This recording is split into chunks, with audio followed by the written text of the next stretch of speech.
Varma missing. Varma కోసం AP పోలీసులు గాలిస్తున్నట్టు వచ్చిన కథనాలపై ఎక్స్ వేదికగా ఆర్జీవీ క్లారిటీ ఇచ్చారు. ముందస్తు బెయిల్కు అప్లై చేయడంతో పాటు విచారణకు హాజరు కాకపోవడంపై వరుస ట్వీట్లు చేశారు. తానెక్కడికి పారిపోలేదని, చట్టాన్ని గౌరవిస్తానన్నారు. డైరెక్టర్ రామ్ గోపాల్ వర్మ చేసిన వరుస ట్వీట్లు హాట్ టాపిక్ గా మారాయి. తాను ఏదో పరారీలో ఉన్నానని, మహారాష్ట్ర, చెన్నై లాంటి ఇతర రాష్ట్రాల్లో కూడా పోలీసులు తన కోసం వెతుకుతున్నారని ఆనందపడుతున్న వాళ్ళందరికీ ఒక బ్యాడ్ న్యూస్ అంటూ ట్వీట్ చేశారు వర్మ. తాను ఇప్పటికీ ఆఫీస్లోనే ఉన్నానని, అప్పుడప్పుడు సినిమా పనుల కోసం బయటకు వెళ్తున్నానంటూ క్లారిటీ ఇచ్చారు. ఒకేసారి వివిధ జిల్లాలో కేసులు నమోదవ్వడంతో ఏదో కుట్ర జరుగుతుందనిపించి ముందస్తు బెయిల్కు అప్లై చేశానన్నారు వర్మ.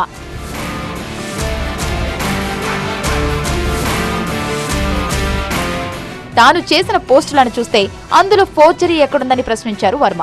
అది కేవలం ఒక కార్టూన్. ఒకవేళ దీనివల్ల ఒకరి పరువుకు భంగం కలిగింది అనుకుంటే ప్రతిరోజు పోస్టులు పెట్టే కొన్ని లక్షల మంది సంగతి ఏంటన్నారు ఆర్జీవీ. ప్రస్తుత కేసు గురించి మాట్లాడితే తన బిజీ షెడ్యూల్ వల్ల పోలీసుల విచారణకు హాజరు కావడానికి ఇంకొంత సమయం కావాలని, వీడియో కాన్ఫరెన్స్ లో హాజరు కావడానికి అనుమతి ఇవ్వాలని రిక్వెస్ట్ చేశానన్నారు. లెటర్ పంపిన 30 నిమిషాల్లోనే పోలీసులు తన ఆఫీస్కొచ్చారని, వాళ్లు ఆఫీస్ లోపలికి కూడా రాలేదని అన్నారు. అరెస్టు చేయడానికి వచ్చామని కూడా పోలీసులు ఎక్కడా చెప్పలేదన్నారు ఆర్జీవీ.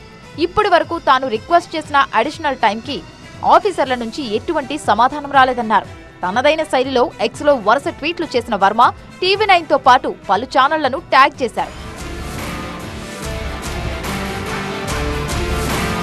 మనం ప్రస్తుతం సోషల్ మీడియా ప్రపంచంలో బతుకుతున్నామన్న వర్మ, ఇక్కడ ప్రతి ఒక్కరూ ప్రతిరోజు ఈ సోషల్ మీడియాలోనే తమ ఉద్దేశాలను రుద్దుతూ, జోక్స్ వేసుకుంటూ, అరుచుకుంటూ, బూతులు తిట్టుకుంటూ బోధనలు చేస్తుంటారన్నారు.